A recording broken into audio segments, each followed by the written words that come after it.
আসসালামু আলাইকুম দর্শক, চলে আসলাম নতুন আরেকটি ভিডিও নিয়ে। দর্শক, আজকের ভিডিওতে আমি আসলে আপনাদের সাথে যেই প্যাটার্নে কথা বলবো সেটা আসলে আপনারা অনেকে অনেক কিছু জানেন। জিনিসটা আপনাদের কিছু কথা শুনে মনে হতে পারে ভাই এটা তো জানি, নতুন করে বলার কি আছে। কিন্তু যেহেতু নতুন করে বলছি, অবশ্যই এর পেছনে তো কারণ আছেই। কিছু জিনিস থাকে এরকম দর্শক, যখন রিপিটেডলি ঘটানো হবে বা রিপিটেডলি আমি আপনাদেরকে বলবো, তখন বুঝতে হবে সেই ঘটনাটা অনেকটা এমফেসাইজ করার মতো, অর্থাৎ জোর দেওয়ার মতো, মানে ঘটনাটা এখন আসলে ভালো দিকে যাচ্ছে না। এর মানে আমি যদি আজকে রিপিটেড কোনো কথা বলি, মানে পুরনো কোনো কথা আবার নতুন করে বলি, বুঝবেন এটার পেছনে অবশ্যই জোরালো কোনো কারণ আছে। সে কারণটা হয়তো আপনারা কোনো না কোনো এক সময় জেনে যাবেন। সো আমার আজকের ভিডিওতে আপনারা জানেন কি বিষয় দেখতে যাচ্ছেন, কারণ ইতিমধ্যে আপনারা আমার থাম্বনেলটা দেখে ভিডিওতে ক্লিক করেছেন। জি হ্যাঁ দর্শক, আজকে আমি আমার ভিডিওতে বাপ্পি দিশা, তানজিলা এবং নিশিকে নিয়ে কথা বলবো। আপনারা জানেন বাপ্পি, তিশা, নিশি তারা তিনজন মিলে চলে গিয়েছে কুষ্টিয়াতে তানজিলার শ্বশুরবাড়িতে, অনেকটা বিয়ের বাড়ির দাওয়াত খাওয়ার মতো।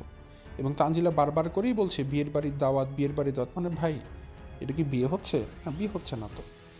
সো ওই বিষয়গুলো থেকে যেই জিনিসগুলো উঠে এসেছে সেগুলো বলবো।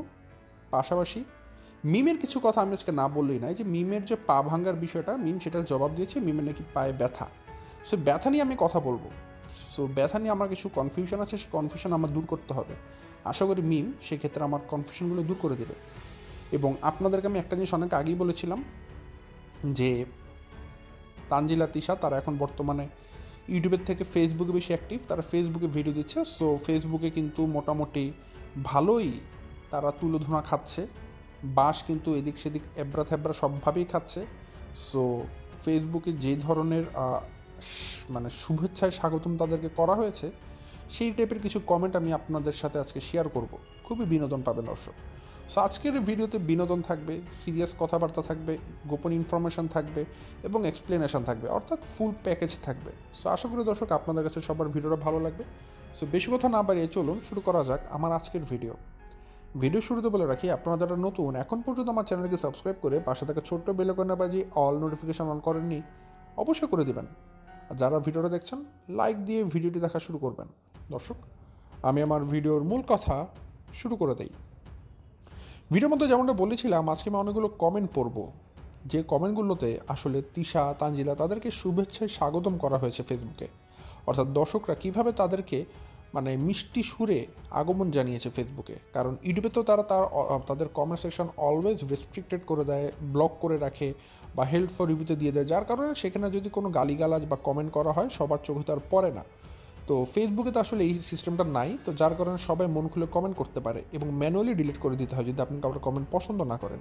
তো সেক্ষেত্রে কয়টা কমেন্টই বা আপনি ডিলিট করবেন না হাজার হাজার কমেন্টের মধ্যে। সো সেই কমেন্টগুলো এখন পড়লে বুঝতে পারবেন যে তিশা বা পিতারা যত বড় বড় গলায় কথা বলে দর্শকরা তাদেরকে এত ভালোবাসে, অথচ কমেন্ট সেকশন খালি থাকে। কমেন্টগুলো পড়লে বুঝতে পারবেন স্বয়ং নিশি সহ বাপ্পি, তিশা, তানজিলা তাদেরকে মানুষজন কত ভালোবাসে। চলুন তার কিছু নমুনা দেখে আসা যাক। প্রথম কমেন্টটা করেছেন হোসনে আরা ইয়াসমিন আপু। তিনি লিখেছেন, হায় রে টেপি, আর কত নাটক করবি, তোর আর কত নাটক করবি, বাচ্চা হলে আরও কত নাটক করে, কত টাকা ইনকাম করবি, এই টাকা দিয়ে তোদের মুখে খাবার জোটে, আর তোর 12 ভাতারি মা পাড়ার মেয়েদের দিয়ে নাচানাচি শুরু করছে। নিষেধ কর, দুদিন পর তোর মা বুড়ি নানি হইব, এই পেটটা নিয়ে কত বেঁচে খাবি, নামাজ কালাম পর, আল্লাহকে ডাক, এইসব নাটক বন্ধ কর টেপি। দর্শক, দিন শেষে এই উপাধিটা কিন্তু আমার কাছে দারুণ লেগেছে, টেপি। আশা করি টেপি কাকে বলেছে আপনারা সবাই বুঝতে পেরেছেন, আমি আর এক্সপ্লেন করতে গেলাম না। শাহিদা হক আপুটি বলেছেন, এই তৃষা মহিলার ভিডিও কেন দেখেন? এই মহিলা বলে উপরে অনেক গরম, আমরা নিচে থাকব। বাড়ি কি এই মহিলার বাপের বাড়ি? নিশির অধিকার নাই? দর্শকের শাহিদাপুর কথাটা যেহেতু উঠেই গেছে, সো আমি মনে করি এখানে একটা এক্সপ্লেনেশন প্রয়োজন, তারপর আমি বাকি কথাটা পড়বো, কারণ এই বিষয়ে আজকে আমি কথা বলতাম। সো যেহেতু কমেন্টটা এরকম চলে আসলো চোখের সামনে, সো একবার এটা এক্সপ্লেন করে দেই। আপনার একটা জিনিস নতুন করে খেয়াল করে দেখবেন, তিশা ইদানিংকালে তার ভিডিওতে একবার হলে একটা লাইন বলে, উপরে অনেক গরম, আমরা চিন্তা করছি নিচতলাতে থাকবো। এমনকি বাপ্পিকে সেদিন বলছিল, ভিডিওতে শোনা যাচ্ছিল যে আমি চিন্তা করেছি এখন থেকে নিচতলাতে রান্না করব। মানে তিশা এখন থেকে নিচতলা রান্না করবে, তিশা এখন থেকে নিচতলাতে খাবার দাবার খাবে, তিশা এখন থেকে নিচতলাতে থাকবে। অথচ দেখুন তিশার ঘরে কিন্তু এসি আছে। তিশার ঘরে এসি থাকা সত্ত্বেও তিশা বারবার বলছে নিচতলাতে ঠান্ডা, নিচতলাতে থাকবো, উপরতলাতে থাকবো না, কারণ উপরতলাতে গরম। কিন্তু আমরা সবাই জানি তিশার ঘরে কিন্তু এসি আছে। তিশার ঘরে এসি থাকার পরেও তিশা বারবার করে কেন এবার বাংলাদেশে নিশি আসার পর বলছে আমরা নিচে শিফট হব? আপনাদেরকে কি কোনোভাবে মনে হচ্ছে না নিশি আসার সাথে তিশার নিচে শিফট হওয়ার বিষয়ে কোনো একটা যোগসূত্র আছে? অবশ্যই আছে, অবভিয়াসলি আছে। সেই জিনিসটা আমি আপনাদেরকে ক্ল্যারিফাই করে দিই ঘটনাটা আসলে কী। দেখুন দর্শক, ঘটনাটা একটু জটিল, বাট আমি যতটা সম্ভব সহজভাবে ব্যাখ্যা করার চেষ্টা করব।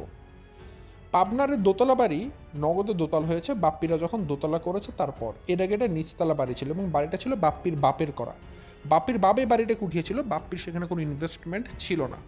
তো এই বাড়িটা দোতলা ঘর উঠিয়েছে বাপ্পি নিজের পয়সায়। তার মানে এই বাড়িতে কিন্তু বাপ্পি পুরোপুরি বলতে পারবে না আমি নিজে করেছি, জায়গা জমি সবই বাপ্পির বাবার। বাপ্পি খেলে দোতলা ঘরটা উঠিয়েছে। আচ্ছা, তো ঘটনা হচ্ছে তিশার এখন দোতলায় থাকে। এর মানে এটা নয় নিচতলার প্রতি বাপ্পির কোনো অধিকার নেই, অবশ্য অধিকার আছে। আবার বাপ্পি যেহেতু দোতলা উঠিয়েছে সেখানেও তো তার পুরো অধিকার আছেই, কারণ সে যেহেতু সেটা নিজের টাকা দিয়ে উঠেছে। কিন্তু জমি কিন্তু এটা বাপ্পির বাবার, এটা আবার মাথায় রাখতে হবে। সো সেখানে সে দোতলা না, সেখানে সে 10তলাও যদি বাড়ি উঠায় এটা মাথায় রাখতে হবে জমিটা কিন্তু বাপ্পির বাবার। তার মানে সেখানে সে যত বাড়ি উঠাক না কেন সেগুলোতে ফাতেহাকে হক দিতে হবে, কারণ জমির মালিক তো বাপ্পির বাবা। সো বাপ্পির বাবা যদি জমির মালিক হয় তাহলে ফাতেহা সেখান থেকে ঠিক তার ন্যায্য অধিকারটুকুই পাবে। এখানে যদি বাপ্পি মনে করে আমি দোতলা না 5তলা ঘর উঠাবো এবং 5তলা পুরোটা আমার থাকবে কারণ আমার টাকা দিয়ে উঠিয়েছি, সেটা ভুল। কারণ জমি কিন্তু বাপ্পির বাবার। সো বাপ্পি যদি মনে করে না পুরো বাড়ি আমি একা ভোগ করবো, তাহলে সেটা পারবে না। সে কারণে তাকে এই পুরো বাড়ি ভোগ করতে হলে জমিটাকে নিজের নামে আগে করতে হবে। তো এখন ঘটনা হচ্ছে, যেহেতু নিশি এসেছে, আপনারা জানেন বাপ্পিরা দোতলা থাকে। নিশির সাথে বাপ্পির কথোপকথনেও তিশা বুঝতে পেরেছে যে নিশি পুরো নিচতলাটা ভাড়া দিবে। ঠিক আছে, কথা বুঝবেন দর্শক, নিশি পুরো নিচতলাটা ভাড়া দিবে এবং নিশির কথা যেহেতু বাপ্পির দোতলাতে থাকছেই, তাহলে নিচতলার যে ভাড়ার অংশটুকু বা নিচতলার যে দেখাশোনার দেখভালটুকু সেটা নিশি করবে। অর্থাৎ বাপ্পির মতো দোতলা থাকবে, নিশির মতো নিচতলা থাকবে। জিনিসটা এরকম আর কি চিন্তাভাবনা করা হচ্ছিল। যদিও নিশি অবশ্যই পুরো বাড়ির হক তার পাবে না, কারণ নিশি বোন, মানে সে তার বাপ্পি যা পাবে বাপ্পির অর্ধেক পাবে, এটা হচ্ছে কি মেন কথা। তো এখন কথা হচ্ছে বাপ্পি অতটুকু নিশিকে বুঝিয়ে দিতে চায় না। নিশি যখন তার হকটুকু বুঝে নিতে চেয়েছে বাপ্পি সেটা বুঝিয়ে দিতে চায় না। কেন বুঝিয়ে দিতে চায় না? বাপ্পি চিন্তা করেছে আমি পুরো বাড়িটা একজন ফ্যামিলির কাছে ভাড়া দিব, বা পুরো বাড়িটা আমি আমার আন্ডারে থেকে ভাড়া দিব। তাহলে ভাড়ার টাকা যা পাবো সেটা আমি নিশিকে নিশির কাছে হস্তান্তর করে দিব। কিন্তু নিশি আবার সেটাতে রাজি না, কারণ একটা জিনিস বুঝবেন দর্শক, গ্রামের এরকম একটা জায়গায় কত টাকা বা ভাড়া হবে? বাপ্পি যে নিচতলাতে বাসা ভাড়া 10,000 বা 8,000, এর বেশি হবে বলে আমার মনে হয় না। তাহলে এই ভাড়া নিশিকে কি করতে পাঠাবে? সেই মালয়েশিয়াতে বাপ্পি কয় রিঙ্গিত পাঠাবে? আমরা জানি মোটামুটি 1 রিঙ্গিত সময় 20 টাকার মতো। তো বাপ্পি 4-5 হাজার টাকা নিশিকে কী করতে পাঠাবে? নিশির তো প্রয়োজন নেই সে টাকা। তাহলে নিশি ভালো করে জানে সেই ভাড়ার টাকা তার কোনো কাজে লাগবে না, বরং কাজে লাগবে যদি এই বাড়ির অংশটুকু সে নিজের মতো করে সেভ করে রেখে দিতে পারে তার নিজের কাছে। তো নিশির চিন্তা সে তার নিজের অংশটুকু আলাদা তালা মেরে রাখবে, অর্থাৎ সে তার নিজের অংশটুকু কোনো ভাড়াটারে দিবে না, নিজের মতো করে গুছিয়ে রেখে দিবে তার নিজের কাছে। তো যদি নিশি এটা করে বাপ্পি তো নিচতলা ভাড়া দিতে পারবে না। কথা বুঝবেন দর্শক, নিশি যখন বলবে যে আমি আমার অংশটুকু আলাদা করে রাখবো, ধরুন নিশি 2টা বেডরুম পেলো, একটা রান্নাঘর পেলো, একটা বাথরুম পেলো, সেটাকে সে তালাবদ্ধ করে রাখলো, তাহলে বাপ্পি যখন ভাড়া দিতে যাবে তাহলে যে ফ্যামিলি উঠবে সে রান্নাঘর কোনটা ব্যবহার করবে? নিশি তো তারটা বন্ধ করে রাখবে। তাহলে বাপ্পি কিন্তু চাইলেও ভাড়া দিতে পারবে না, কারণ অর্ধেক বাসা নিশি আটকে রাখবে, বাকি অর্ধেক বাপ্পি ভাড়া দিবে। কোনো মানুষই এভাবে করে ভাড়া নিবে না। সো বাপ্পির জন্য এটা টাফ সিচুয়েশন হয়ে যাচ্ছে। সো এই জন্য বাপ্পি চিন্তা করেছে নিশিকে আটকাতে গেলে খেলে এখন একটা ওয়েই আছে, যদি বাপ্পির নিচে শিফট হয়ে যায়। বাপ্পির যদি নিচে শিফট হয়ে যায় তাহলে নিশিকে বলতে পারবে এটা তো আমার বাবার বাসা, সো নিচতলাতে আমার অধিকার আছে, আমি এখন থেকে দোতলায় থাকবো না, আমি এখন থেকে নিচতলায় থাকবো, আমি নিচতলা ভাড়া দিব না, আমি নিচতলায় থাকবো। তো বাপ্পি যখন নিচতলাতে থাকবে নিশি তখন চাইলেই তার রুমগুলো সব আটকে দিতে পারবে না, কারণ যখন নিচতলাতে বাপ্পি থাকবে, বাপ্পির ফার্নিচার সহ সে তার পরিবার সহ উঠবে, তখন নিশি চাইলেও তার অংশ আলাদা বুঝে ভাগ করে আটকাতে পারবে না, এটা বা নিশির তখন অধিকারে খাটাতে পারবে না। তো বাপ্পি চিন্তা করছে নিশিকে কোনোভাবে এখান থেকে তাড়াতে হবে। আগে তাড়ানোর জন্য সে কিছুদিন যদি নিচতলাতে থাকে, নিশি বুঝে যে হ্যাঁ বাপ্পির এখন নিচতলায় থাকবে, তখন নিশি তার ভাড়া দিতে পারবে না, তার রুম আটকে রাখতে পারবে না। তো মেন কথা বাপ্পি তিশা এখন একটা মানে পায়তারা করছে যে তারা নিচতলাতে শিফট হবে, যাতে করে নিশি তার হকটুকু ঠিকমতো বুঝে নিতে না পারে, তার জায়গা বা অংশটুকু লক করে মানে রেখে যেতে না পারে, আটকে রেখে যেতে না পারে, যাতে করে বাপ্পি তার মতো করে পুরো নিচতলা ভাড়া দিয়ে অ্যাডভান্টেজ অর্থাৎ বাসা ভাড়া নিতে পারে। এটা বাপ্পিতে নিজের স্বার্থের কথা চিন্তা করেই নিশিকে এভাবে আটকে দেওয়ার অর্থাৎ ব্লক করে দেওয়ার চিন্তা ভাবনা করছে। এই জন্য দেখবেন রিসেন্টলি তিশা কিন্তু প্রায় সময় বলছে আমরা নিচতলায় শিফট হবো। এটা হচ্ছে নিচতলায় শিফট হওয়ার আসল কাহিনী। এখন যে কমেন্টটা পড়বো খুবই মজার একটা কমেন্ট দর্শক। এখানে স্বপ্নিল স্বপ্ন, এই ভাইয়া বাপু যিনি হোক না কেন, তিনি কমেন্ট করেছেন ছোট লোকের মতো অনলাইনে বোরখা অর্ডার দিতেছে, এটা বলার কি আছে? অনলাইনে লাখ লাখ কোটি কোটি মানুষ কেনাকাটা করছে, তারা কি আপনার মতো অ্যাডভার্টাইজ করছে? তো এখানে তিশা আবার উত্তর দিয়েছে, আরে বাবা, লিখেছে সরি আপু, আমার ভুল হয়ে গেছে, আমাকে মাফ করে দেন। এত বড়লোক মানুষ আমার ভিডিও দেখে, ও মা গো। অর্থাৎ মানে একজন দর্শক তিশাকে যে পচিয়ে দিল, পচিয়ে পচা গন্ধ ছড়িয়ে দিল, তাকে যে চরমভাবে অপমান করে দিল, তিশার এতে কিছুই যায় আসে না। তিশা বরং এটাতে খুব প্রাউডভাবে কমেন্টটাকে তার কাছে কমপ্লিমেন্ট হিসেবে নিয়ে তাকে কমেন্ট থ্রু করছে। মানে এটা দিয়ে বোঝা যায় যে তিশাদের আসলে বিবেকবোধ কোন জায়গায় গিয়ে ঠেকেছে। তিশাদেরকে আপনারা যতই গালিগালাজ করেন, যতই নোংরা কথা বলেন, যতই অশালীন বক্তব্য দেন না কেন, তিশাদের গায়ে সেটা কোনোভাবেই মাখবে না, তিশার কিচ্ছু মনে হবে না। কারণ তিশার দিন শেষে আসলে এই সমস্ত কথাবার্তা গায়ে লাগে না। তিশার গায়ে লাগে প্রতিদিন সকালে তার চ্যানেল থেকে বা পেজ থেকে কতটুকু ডলার জমা হলো। তিশা প্রতিদিন খালি তার চ্যানেল বা তার পেজ থেকে ডলার চায়, টাকা চায়। তিশা কারো কাছ থেকে সম্মান চায় না, কারো কাছ থেকে ভালোবাসা চায় না, সবার কাছ থেকে সে খালি ডলার চায় এবং সে সেটা তৃপ্তি মতো পেয়ে যাচ্ছে। সো তার অন্য কোনো কিছু দেখার কোনো সময় বা ফুরসত নেই। এই কমেন্টটা করা হয়েছে একটা রিলসের মধ্যে, যেখানে আমি খেয়াল করলাম নিশিও তিশার সাথে রিলস ভিডিওতে যোগ দিয়েছে। নিশিও এখন রিলস করে তিশার সাথে নাচানাচি করে। তো সেখানে রিয়্যাক্ট করেছে কয়েকজন দর্শক, যেমন রেশমা আক্তার বলেছেন, এই বয়সে এগুলো কি ভিডিও করেন আপনি, এত ফালতু ফালতু কথা বলেন, নিজেকে একটু নিজে সম্মান দেন এবং মানুষের কাছে নিজেকে সম্মানিত করে তুলুন। তিনি আরও বলেছেন, তিশা আপু আপনি এগুলো করেন, আপনাকে মানায়, নিশি আপুকে এগুলোর ভিতর ঢুকায়েন না। মারিয়া মোমো বলেছে, বুড়া বয়সে কাহিনী শুরু করছেন। আসলে দর্শক, আমিও তাজ্জব হয়েছিলাম। ঠিক আছে, নাজমানি তো মারা গিয়েছে, বাপ্পিকে নিয়ে এর জন্য অনেক কথাই বলেছি, অনেকভাবে রোস্টিং করেছি, কিন্তু নিশি, মা তো খালি বাপ্পির একার না, আমরা নিশিকে কেন বারবার ভুলে যাই? মা তো নিশিরও। নিশি তিশার সাথে রিলস ভিডিওতে যেভাবে নাচানাচি শুরু করেছে, ভাই বলতে হবে, ভাই বলতে হবে, নাজমানটি দুটো সন্তান পেটে ধরেছে সন্তানের মতো। কি সন্তান ভাই এটা? কবরে গিয়েছে, মাটির থেকে এখনও নাজমানটির লাশের গন্ধ বের হবে যদি মাটি খুঁড়েন। সে নাজমানটিকে মাটিতে শুয়ে সে মাটির উপর দাঁড়িয়ে নিশি রিলস ভিডিও করছে, নাচানাচি করছে, গান বাজনা তবলা বাজাচ্ছে। ছি ছি ছি ছি ছি ছি। আমরা খালি বাপ্পিকে বলি দর্শক, কিন্তু মাঝখান থেকে নিশি যে কত বড় অপরাধের সাথে জড়িয়ে যাচ্ছে, এগুলো আমরা বারবার ভুলেই যাই। ওই রিলস ভিডিওতে কোনো দর্শকই তাদের এই ভিডিওটা পছন্দ করেনি। দেখবেন শামিমারা রহমান এই আপুটা বলেছে দুই নষ্টা, তিনি এর চেয়ে বেশি কিছু বলতে পারেননি। কামরুন্নাহার রুমা আপু বলেছেন, নিশি কিভাবে এর সাথে যোগ দিল, ওর মায়ের শোক তো এখনও শেষ হয়নি। আমারও প্রশ্ন, কিভাবে যোগ দিল? আঞ্জুম রহমান আপু বলেছেন, ওইগুলো সবাই সেম। এক্স্যাক্টলি, এই আঞ্জুমারা রহমান আপুটা একদম বাস্তব কথা বলেছেন। শেষে ইসরাত নীর আপুটা বলেছেন এক শব্দ, জোকার। অ্যাবসলিউটলি, আসলে জোকারের চাইতে বড় কিছু থাকলে এরা সেই জোকারের চাইতে যদি বড় কিছু থাকে, এরা হচ্ছে নষ্টা পরিবার, 12 ভাতারি পরিবার, যদি এক কথা বলতে চান।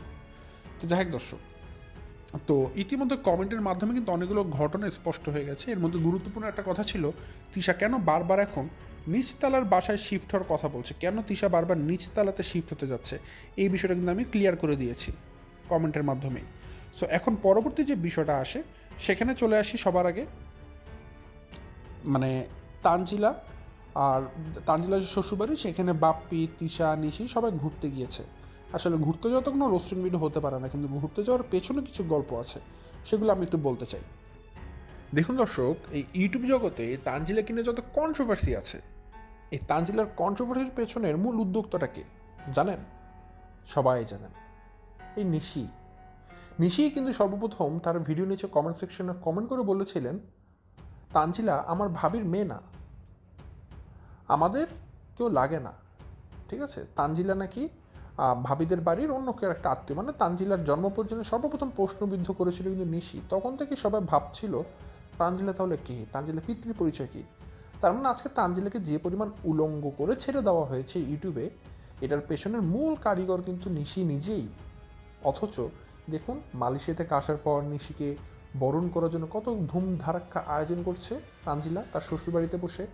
7 কেজি গরুর মাংস, রোস্টের উপর রোস্ট, মুরগির কোরমা, পোলাও, বিরিয়ানি, কত কিছু আয়োজন করা হচ্ছে বিয়ে বাড়ির মতো। কেন মনে হয় না আপনাদের একটুকু, যাকে এত ইজ্জতহানি করে মানহানি করে ছেড়ে দেওয়া হলো তার জন্য তা আয়োজন কি? একটা জিনিস তো বোঝাতে চাই, এগুলো ভাই নাটক পরিবার, এদের নাটকের শেষ নেই। কখনো দেখবেন এ পাতে খায়, কখনো দেখবেন এ পাতেই আবার থু ফেলে। এদের আসলে ঘটনা কিছু বুঝতে পারবেন না, এভাবেই তারা চলে আসছে এত বছর কাল। তো যেটা বলছিলাম, নিশি যাবে তানজিলার শ্বশুর বাড়িতে। আমি জানি না যাওয়ার কি হলো, আসলে কি বাপ্পি একটা গাড়ি কিনেছে, এখন যখন তখন হঠাৎ করে দৌড় দেয়। আসলে কোন সময় বাপ্পি তার নিচের বাসা থাকে, কোন সময় তানজিলার শ্বশুর বাড়িতে থাকে, আমি তার ভিডিও দেখে কখনো হদিস পাই না। আমার মনে হয় কি সে আসলে কোন বাড়িতে আছে, কবে যায় কবে আসে নিজেও জানি না। যখন তার ভিডিও দেখি, মানে আমার কাছে মনে হয় দুই বাড়িটাই একই বাড়ি মনে হয় আমার কাছে। তানজিলার শ্বশুরবাড়িকে আমার বাপ্পির বাড়ি মনে হয়, বাপ্পির বাড়িও বাপ্পির বাড়ি মনে হয়। আমার কাছে দুটো মিলিয়ে ফেলি বারবার, এত ঘন ঘন যায় এখন। আসলে যাবে না কেন, আমি আপনাদেরকে আসল কারণটা বলি। এই যে নিশি যে বাংলাদেশে এসেছে, তো নিশিকে একটু ভালো আয়োজন করে খাওয়ানো লাগে না? পোলাও মাংস অবশ্যই খাওয়ানো লাগে, যেহেতু বাপ্পির বোন, তাই না, তিশার ননদ লাগে, তো অবশ্যই নিশি এটা একটা পায়, তিশার কাছ থেকে একটা মানে আপ্যায়ন পায়, ভালো আপ্যায়ন পায়, একবেলা হলেও ভালো খাবার পায়। এখন ভাই তিশা তো রান্না করবে না, আপনারা জানেন তিশা হচ্ছে কুড়ে মানুষ, অলস মানুষ, তিশা তো এগুলো কিছুই করবে না। তো যেহেতু করবে না, তাহলে কী করতে পারে, নিশিকে কীভাবে আপ্যায়ন করা যায়? বাইরে থেকে কিনে এনে খাওয়াবে না, সেটাও তো পারবে না, মানুষ মন্দ বলবে। তাহলে কি করা যায়? বুদ্ধি এঁটে ফেলেছে। ওই যে একটা পার্মানেন্ট কাজের বুয়া আছে তাদের বাড়িতে, যার নাম সালমা বেগম, এবং সে সালমা বেগম কে? তানজিলার শাশুড়ি, আপনারা সবাই জানেন। তো তিশা কষ্ট করে রান্না করবে কেন? তিশা কষ্ট করে গাড়িতে করে তানজিলার শ্বশুরবাড়িতে চলে যাবে, যা করা তানজিলার শাশুড়িই করবে, তানজিলার শাশুড়ি নিশাকে রান্না করে খাওয়াবে, তিশা কিছু ভাই করবে না। তো এটা কিন্তু একটা মাস্টার প্ল্যান, অনেক বড় রকমের বুদ্ধি। তিশা নিশিকে না খাইয়ে বরং নিশিকে নিয়ে তানজিলার শ্বশুরবাড়িতে গিয়েছে, যাতে করে তানজিলার শ্বশুরবাড়ির লোকজন নিশির জন্য ভয়াবহ আয়োজন করে, বিয়ে বাড়ির মতো আয়োজন করে। দেখবেন রোজ, পোলাও, কোরমা, খাসি, গরু সব করেছে। এবং কে করেছে? একা হাতে তানজিলার শাশুড়ি করেছে। মানুষটাকে তো বিরতি দিচ্ছে না। এই যে তানজিলা যে 10 মাস প্রেগনেন্ট, প্রত্যেকটা দিন প্রত্যেকটা সময় কিন্তু তানজিলা রান্না বান্না সমস্ত দায়িত্ব কিন্তু সাকিবের মা একা হাতে নিচ্ছে। সাকিবের মা একা হাতে তানজিলার সমস্ত দায়িত্ব পা থেকে মাথা পর্যন্ত নিয়েছে, সব কিছু করে দিচ্ছে। তানজিলা রুম গোছানো থেকে শুরু করে, তার চুল আচরণ থেকে শুরু করে, রান্নার দায়িত্ব সব কিছু করেছে। এই মানুষটাকে এখন বাড়তি চাপ কী দেওয়া লাগলো? নিশি আসবে, নিশির জন্য রান্না করো। আসলে কি, যে যত নরম মানুষ তাকে চাপতে আরও বেশি মজা পায়। আসলে ঘটনা কি, নরম জিনিস কিন্তু চাপতে সবার মজা লাগে, এই জন্য দেখবেন মানুষ নরম জিনিস খেলে চাপতেই থাকে। তো সালমা বেগম যে, তাকে নরম পেয়ে গেছে সবাই, এই জন্য সবাই চাপে, যে যেমনি পারে চাপে। আর সালমা বেগম সে কখনো কখনো না বলতে পারে না, যাচ্ছে আমি এটা পারবো না। এই যে পারবো না বলতে পারে না, এই কারণে সবাই তা মানে যার যার মন মতো কাজকর্ম তার হাতে ধরিয়ে দেয়। এমনকি তিশা এখন তাদের ওই বাড়ি থেকে তানজিলা শ্বশুরবাড়ির কাছে বিভিন্ন কাজকর্ম ধরিয়ে দিচ্ছে। যেমন দেখবেন এই যে গরমে আচার দেওয়ার জিনিস ছিল, আমি আপনাদেরকে বলেছিলাম সেই ঘটনাটা, ঠিক একইভাবে এতগুলো আম পাঠিয়ে দিয়েছে তানজিলার কাছে। তানজিলা তার শাশুড়ি কিন্তু আচারগুলোকে বানিয়ে আবার তার বাবা মার কাছে পাঠিয়ে দিয়েছে, অর্থাৎ বরের আচারের কথা বলছি। মানে সালমা বেগমকে এখন তিশা তার পার্মানেন্ট কাজের বুয়া হিসেবে রেখেছে, যে কাজের বুয়া ঘর পরিষ্কার করবে না ঠিকই, কিন্তু রান্না বান্নার দায়িত্ব সব কিছুই করবে, ঠিক আছে। তো সালমানের মায়ের মতো আর কি।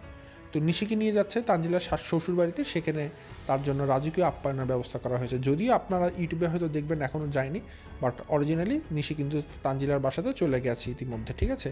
এবং তাকে অনেক বেশি আপ্যায়নও করা হচ্ছে, সহ আদরেও আপ্যায়ন করা হচ্ছে আর কি। আমার থাম্বনেল দেখলে বুঝতে পারবেন যে তারা আসলে পৌঁছে গেছে সেখানে। ইউটিউবে এখন পর্যন্ত সেটা আপনারা দেখেননি বা জানতে পারেননি। আচ্ছা, সো এটা তো প্রথমত গেল তিশা আসলে নিশিকে নিয়ে কেন যাচ্ছে। দ্বিতীয়ত একটা জিনিস খেয়াল করে দেখলাম দর্শক, তিশা নিশির সাথে যখন কথা বলে, বা নিশি যখন তিশার সাথে কথা বলে, বা বাপ্পি যখন তাদের সাথে কথা বলে, আমি সবার কথা বলার মাঝখানে আমি নিশিকে ভালো মতো অবজার্ভ করার চেষ্টা করছি। আমি খেয়াল করে দেখেছি নিশি কথাটা একটু কম বলছে, সে ভার থেকে একটু বেশি থাকে। কথা কম বলছে মানে এটা ভাববেন না যে নিশির মন খারাপ, মন খারাপ থাকতেই পারে, মা নেই, বাসা খালি, থাকতেই পারে। কিন্তু আমার কাছে যেটা মনে হচ্ছে নিশি একটা ভেল ধরে আছে। কারণ নিশি যদি ভেল ধরে না থাকতো, নিশি তিশার সাথে কোনো রিলস ভিডিও বানাতে পারতো না। এটা কিন্তু আসলে চরম নোংরা কাছে লেগেছে আমার কাছে, যে নিশি আর তিশা মিলে যে একটা রিলস ভিডিও বানিয়েছে, এটা আসলে চোখে দেখার মতো না, খুবই জঘন্য, খুবই কুৎসিত লেগেছে। তো এগুলো যেগুলোর মতো থাক, বাট আজকে যে জিনিসটা মানে সবচেয়ে গুরুত্বপূর্ণ যে বিষয়টা আমার কাছে মনে হয়, যে বিষয়টা আমি আপনাদেরকে বললে আপনারা প্রত্যেকটা মানুষের কাছে মানে অসম্ভব বলে মনে হবে বা অকল্পনীয় লাগবে, সেটা হচ্ছে একটা ঘটনা। নিশিকে দেখবেন, নিশি যে বাপ্পিদের বাড়ির নিচতলার বাসাতে আছে, সে কিন্তু একা নেই। সে কিন্তু তার সাথে তার খালাতো বোনদেরকে লিখেছে, লিমা, তারপর আরও কয়েকজন, তাদেরকে নিয়ে তারপরে নিশি নিচতলাতে থাকছে। এমনকি নিশির সমস্ত রান্নার দায়িত্ব, নিশিকে আপ্যায়নের জন্য যত কিছু যা করা লাগে, নিশির খালাতো বোনরাই কিন্তু নিশির জন্য করছে। বলতে পারেন ভাই, বাসাতে তো বাপ্পি তিশা আছে, তাহলে তারপরও কেন তাদেরকে লাগলো? That's the question. কোশ্চেন তো এটাই, বাড়িতে বাপ্পি আছে, বাড়িতে তিশা আছে, আর তিশার বাসাতে কাজের লোকও আছে, তারপরেও কেন নিশি সেই বাসাতে তার খালাতো বোনদেরকে ছাড়া উঠলো না? নিশি প্রথমেই আগে খালাতো বোনদের কিনেছে, তারা আসার পর সে এসেছে, মানে সে তাদেরকে ছাড়া ওই বাসাতে উঠবে না, থাকবে না, তাদের হাতে রান্নাই খাবে। কারণটা কি? এক্স্যাক্টলি দর্শক, এই জিনিসটাই খুবই গুরুত্বপূর্ণ বিষয়। কেন নিশি মানে ওই মানুষগুলোকে ছাড়া বাপ্পিদের সাথে থাকছে না? সিকিউরিটি। সিকিউরিটি দর্শক, নিশি প্রচণ্ড পরিমাণে ইনসিকিউর ফিল করছে ওই বাসাতে। তার মা মারা যাওয়ার পর থেকে নিশি তিশা এবং বাপ্পির সাথে একা একা থাকতে খুবই ইনসিকিউর ফিল করছে। তাদের হাতের কিছু খেতে খুবই ভয় পাচ্ছে, ইনসিকিউর ফিল করছে। কারণ কি আপনারা জানেন, তিশা প্রচুর পরিমাণে তাবিজ পৈতা করে, মানে কুফরি কালাম করে। এটা আমি আপনাদেরকে আমার ভিডিওর মধ্যে অনেকবারই বলেছিলাম। সো নিশি প্রায় ভয় পায় যে আসলে তিশা তার সাথে আবার এমন কিছু করে কিনা, বা এমন কিছু খাইয়ে দেয় কিনা, তাকে কুফরি করে কিনা, বা ব্ল্যাক ম্যাজিক যেটাকে বলেন সেগুলো করে ফেলে কিনা, এগুলোর ভয় পায় নিশি। এর চেয়ে আরও বড় ভয় পায়, যেহেতু তার মা নেই, তাকে এবারের জন্য বাংলাদেশে যে সে এসেছে, তার যে জীবনের নিরাপত্তা, এটা কে দিবে?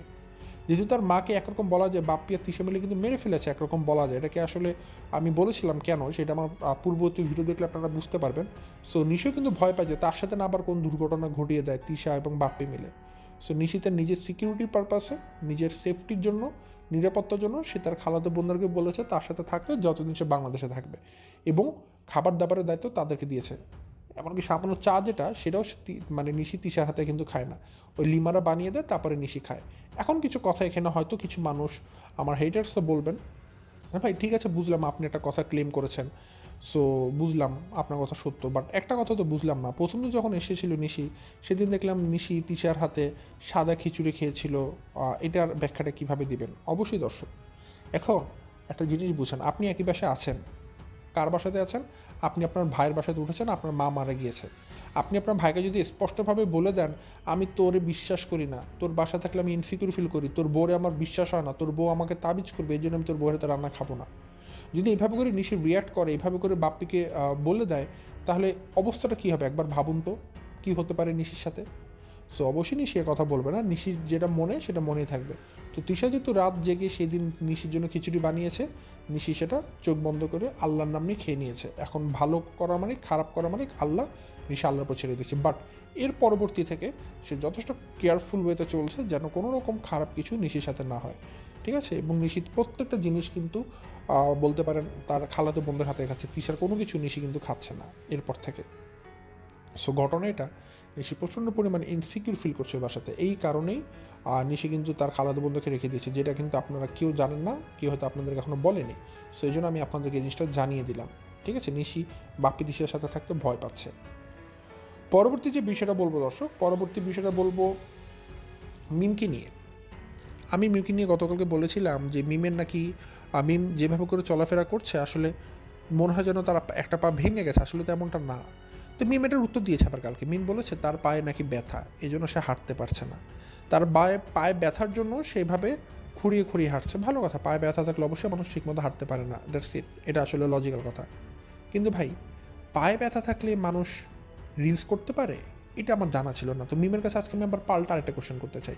হ্যাঁ, আপনার পায়ে ব্যথা, যার কারণে আপনি হাঁটতে পারছেন না, আপনি বাবুকে লগি বানিয়ে বাবুকে লগির মতো ব্যবহার করে হাঁটছেন, ঠিক আছে? তো যে জায়গায় আপনার পায়ে ব্যথা, আপনি একা হাঁটতে পারছেন না, তো আপনি রিলস কীভাবে করছেন? রিলস করার সময় আপনার তখন পায়ে ব্যথা করে না? রিলস করার সময় আপনার তখন পায়ের ব্যথার কথা মনে থাকে না? নাকি রিলস করার সময় খালি টাকার কথা মনে পড়ে, ডলারের কথা মনে পড়ে, এই কারণে তখন পায়ে ব্যথা গাঢ় হয়ে যায়? কোনটা ভাই, আমি এটা বুঝতে পারলাম না আসলে। মিম যখন এমনি হাঁটে দেখবেন সে বাবুকে লগি বানিয়ে, বাবুকে খাম্বা বানিয়ে, বাবুকে ধরে ধরে ধরে ধরে এক পা করে হাঁটে, সামনে আগায়। কিন্তু যখন সে ফেসবুকে রিলস বানায় তখন বাবুকে লাগে না, কোনো খুঁটিও লাগে না। মিম তখন খালি পায়েও দৌড়াতে পারে, স্যান্ডেল পরেও দৌড়াতে পারে, হিল আলা শু পরেও দৌড়াতে পারে, তার কিচ্ছু মনে হয় না, পড়েও যায় না। কিন্তু যখনই বাবুকে সামনে পায়, রিলস ভিডিও ছাড়া এমনি ভিডিওতে আসে, তখনই বাবুকে একটা খাম্বা বানিয়ে দেয়, লাঠির মতো করে ব্যবহার করে। কেন? এটাই আমি জানতে চাই, কারণটা কি? মানুষের সিম্প্যাথি পাওয়া ছাড়া আর অন্য কোনো কারণ আমি এখানে দেখছি না দর্শক। যে মানুষকে বোঝাবে আমি অনেক অসুস্থ, আমাকে রান্নাবান্না করে দাও, আমি একা চলতে পারছি না। আর বাপ্পি দিশাকে দিয়ে last but not the least, এই কথা আগে অনেকবার বলেছি, বাট বারংবার বলছি, আবার বলছি একটা কথা। এই যে বাপ্পি তিশা বারবার যে তানজিলার বাসায় যায়, তানজিলা সেটা কিসের বাড়ি দর্শক? তানজিলার শ্বশুর বাড়ি। তানজিলার শ্বশুরবাড়িতে বাপ্পি তিশা যেই পরিমাণ যাওয়া আসা করছে, মানে বিআইবিএন হয়ে, দর্শক এটা আমার কাছে কোনোভাবেই স্বাভাবিক মনে হয় না। একটা মানুষ কীভাবে এতবার করে তানজিলার শ্বশুরবাড়িতে এভাবে করে যে আমি জানি না। এটা আসলে তাদের মানে হালকা হয়ে যায় কিন্তু এভাবে করে। এটা আসলে একটা গাড়ি কিনেছে, আসলে এখন তারা নিজেদের আরেকটা বাড়ি বানিয়েছে। অর্থাৎ বাপ্পির কাছে মনে হয় যে এই বাসাটা আসলে এখন বাপ্পির দ্বিতীয় ঘর আর কি। তানজিলার শ্বশুরবাড়িটাকে বাপ্পি এখন নিজেদের বাড়ি মনে করছে, এবং সালমাকে অর্থাৎ তানজিলার শাশুড়িকে তারা পার্মানেন্ট কাজের বুয়া বানিয়ে দিয়েছে। দেখবেন তানজিলার শ্বশুর কিন্তু তাদের সামনে আর আসে না, কারণ তানজিলার শ্বশুর বুঝে গেছে যে আসলে তারা তাদেরকে কোনো মূল্যায়নই করে না, তাদেরকে ব্যবহার করছে। এই জন্য সাকিবের বাবা কিন্তু কখনও তাদের ভিডিওতে আসে না। ঠিক মানুষটা কিন্তু তার সম্মান নিয়ে আলাদাভাবেই থাকছে, সেটা বুদ্ধিমানের কাজ। বা তানজিলার শাশুড়িকে তিশা একদম ভেজে ভেজে খাচ্ছে, ঠিক আছে, মাছ ভাজার মতো ভেজে ভেজে খাচ্ছে কিন্তু তানজিলার শাশুড়িকে। এটুকুই আমি আপনাদেরকে জানিয়ে দিলাম। সেই ছিল দর্শক আমার আজকের ভিডিও। আজ বিষয়টা বাড়াচ্ছি না, এখান থেকে বিদায় নিচ্ছি। সবাই ভালো থাকবেন, সুস্থ থাকবেন। আসসালামু আলাইকুম।